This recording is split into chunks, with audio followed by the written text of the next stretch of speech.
Hi, this is Aurelia Davis, Educator's Educator. I had a little hiccup before in my life, so I'm doing it again. I'm starting over.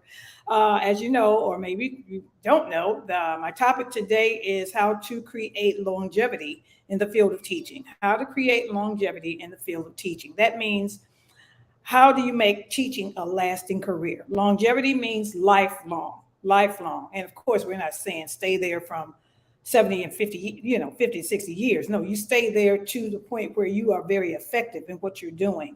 When you feel that the effectiveness is no longer working, of course, then you leave that particular career. That's with any job, that lawyers, doctors, whatever. But the field of teaching, to make teaching a long lasting career, first of all, you have to love it. You have to love it. You have to love what you're doing. You have to love being in front of those children. It's a mindset where you know within yourself that you are doing a good thing and you're enjoying what you're doing.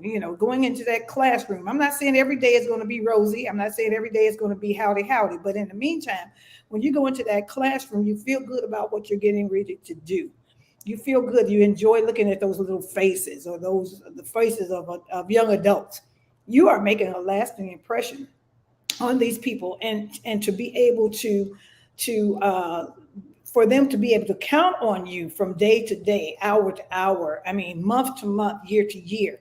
At one time I told teachers, I said, if you get into the field of education and then you see that this is not for you, I said what you owe to those particular students is to stay a full year, to stay a full year and then opt out. But to just get in and you leave 2 months later, unless there's some kind of an emergency, that really can be heartbreaking on students. That can really be heartbreaking on students. It's already to the point that if you have to take a sick day, they get rattled.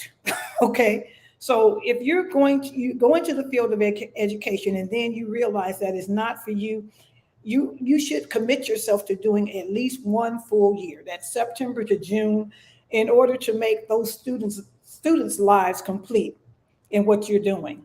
So let's get into it. Like I said before, longevity means lifelong, lifelong.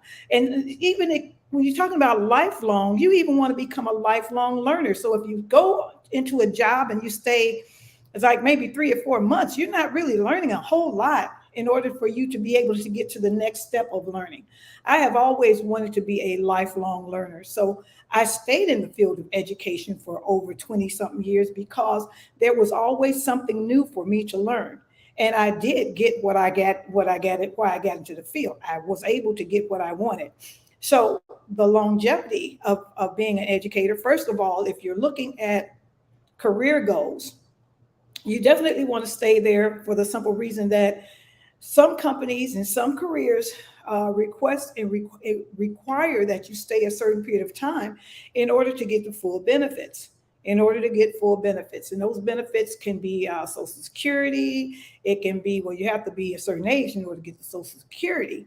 So Social Security, pension, life insurance, all of those things are sometimes tied into the length of time you stay at a particular job. That's sometimes tied into the length of time you stay at a particular job. When I went into a field of education, I didn't look at it as being something that I would be exiting out of in the maybe 2 or 3 years. I knew that in order for me to get the fulfillment that I was requiring for myself, I had to at least do 10 years, 10 to 15 years. And those 10 to 15 years, once you get started, it's just sort of like a rolling, a revolving wheel that just keeps on going. Before you know, if you did so many years that you didn't think you were ever going to be able to do. So I was able to, after 10 years, I looked up and I just kept teaching and kept teaching and kept teaching. Before I know it, I was at 27 years. I was at 27 years.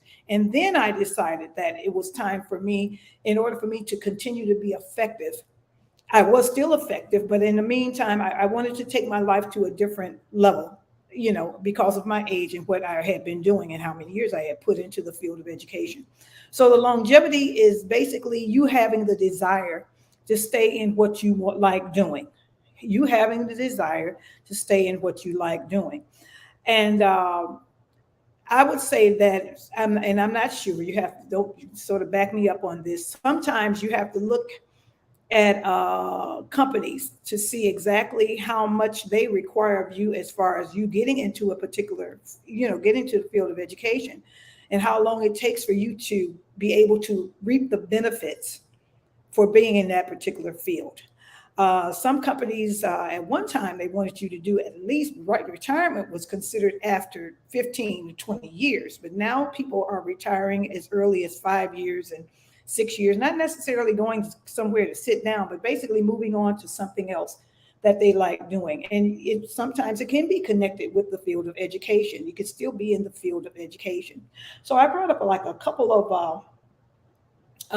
points. And the first point I talked about what companies require of you to do in order for you to get your full pension benefits, and benefits and life insurance and those types of things. Usually they require that you have so many years in, or either you become a particular age in order for those things to be able to, kick in. And then number two, like I said before, if teaching is not for you, you find out that teaching is not for you, I would either you start it or you don't start it. But if you do start it and get into it, you should dedicate at least 1 year to working with those children. You should dedicate at least 1 year to working with students. You owe them that much. You owe them that much. It's not as if you're working with a machine that you can turn on and off. These are individuals, these are human beings where you are making an impact in their lives, and they deserve the best. They deserve the best. So if you get into the field of education and after about 2 or 3 months you decide that you don't like it, then you need to at least dedicate 1 year to that particular class that started out with. It's children are very dependent on teachers. They look for them to be there. It's so interesting because I think I think one child came to me one time when I was teaching, and they said, "Miss Davis, where's your bed?" I said, "What do you mean, where's my bed?" "Yeah, where do you sleep?" I said, "I sleep at home, but this is home." So they so I was the first thing they saw in the morning after getting to school, and I was the last person in the afternoon when they got ready to leave school. So some children just thought you teachers lived in the building. They really did.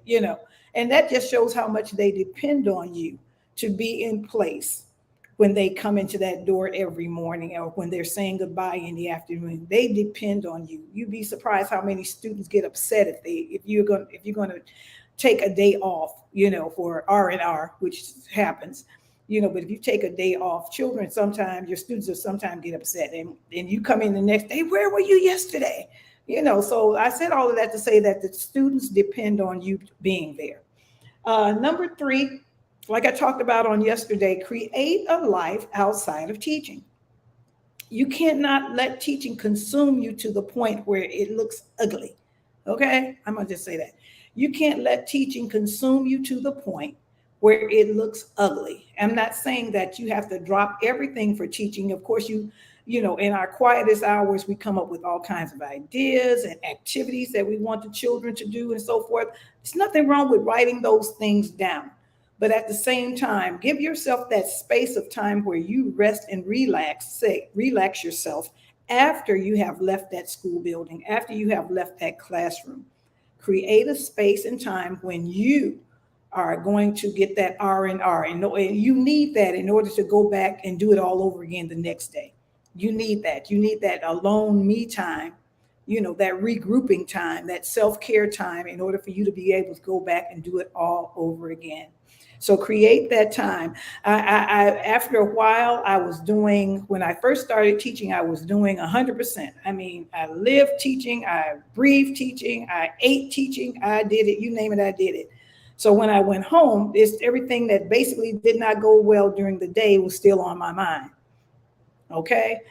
I found myself being very stressed. I stressed myself out to the point where I was physically ill, and I had to stop and say, "No, this is enough. I need to get to the point where there's a break in what I do, and a break in how I live." And so I started doing that. And so teaching became, for those 6 hours a day, I would say it would be about 40%.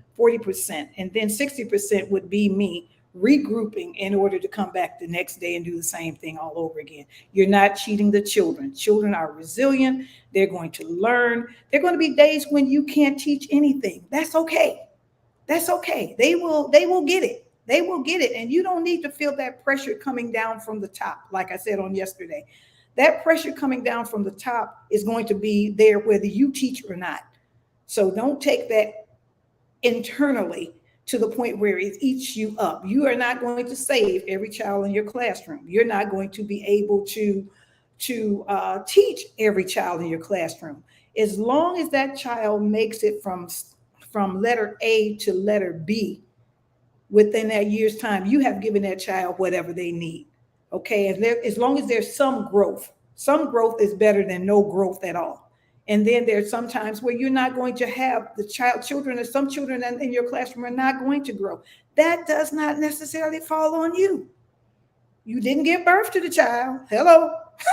So you don't take on that responsibility. Don't take that on as dread of something or your failure. No, you are not failing. You are not failing. You are not failing these children.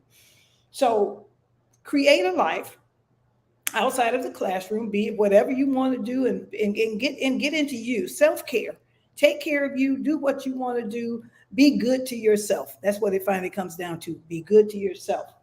I found that it was also very good for you to, there are so many educational groups and programs and groups out there, groups, I wouldn't call them groups, people that have just got together just to share their experiences as teachers and educators and whatever. And because of social media, there are more groups out there now than there has ever been. There has ever been. And so in the meantime,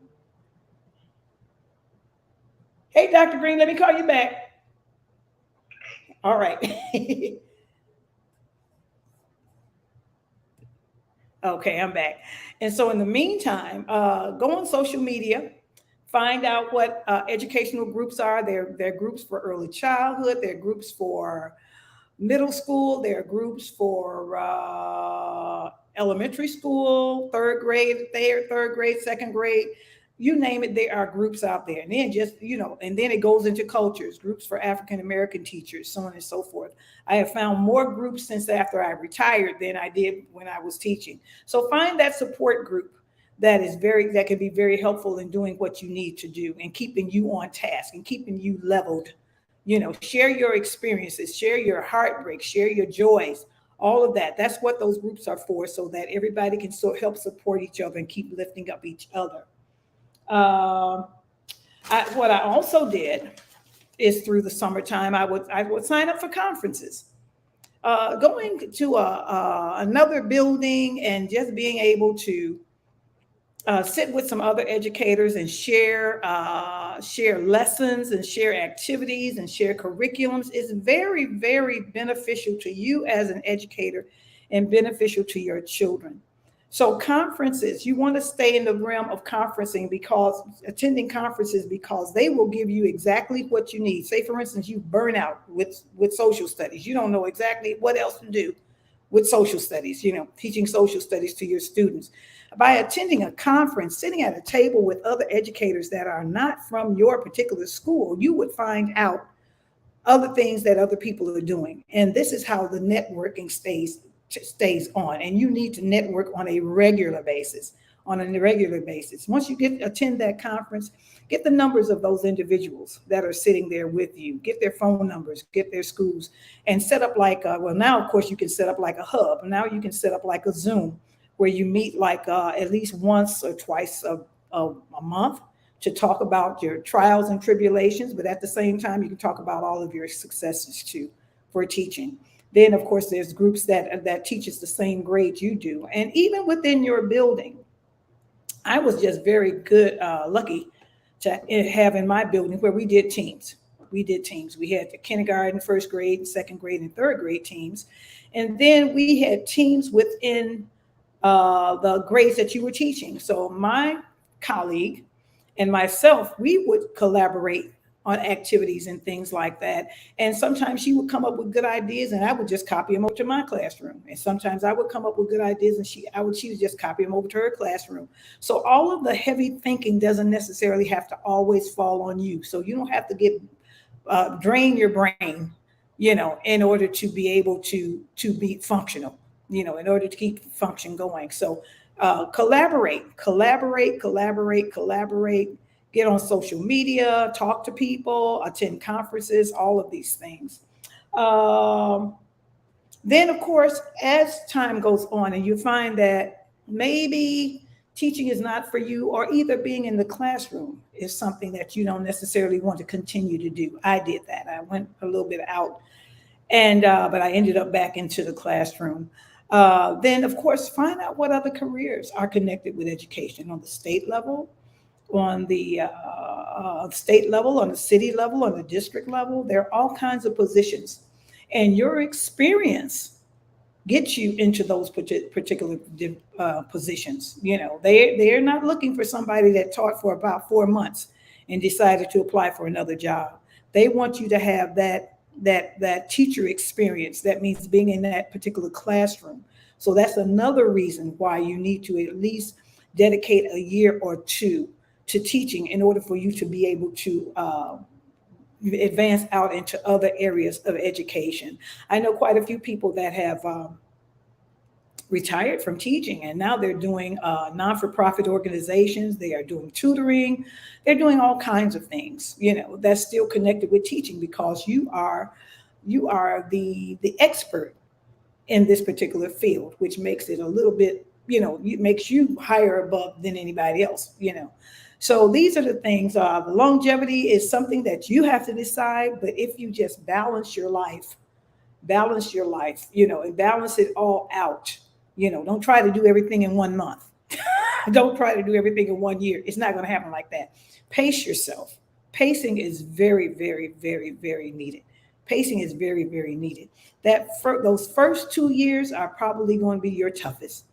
But if you pace yourself and know exactly what you're going to do and don't become intimidated by what you cannot do, you will create longevity in the field of teaching. This is Aurelia Davis, the educator's educator, coming to you one more time. Hope everybody is doing well. If you agree with me, disagree with me, visit my website, drop me a note. I would love to hear from you. Take care and have a great day.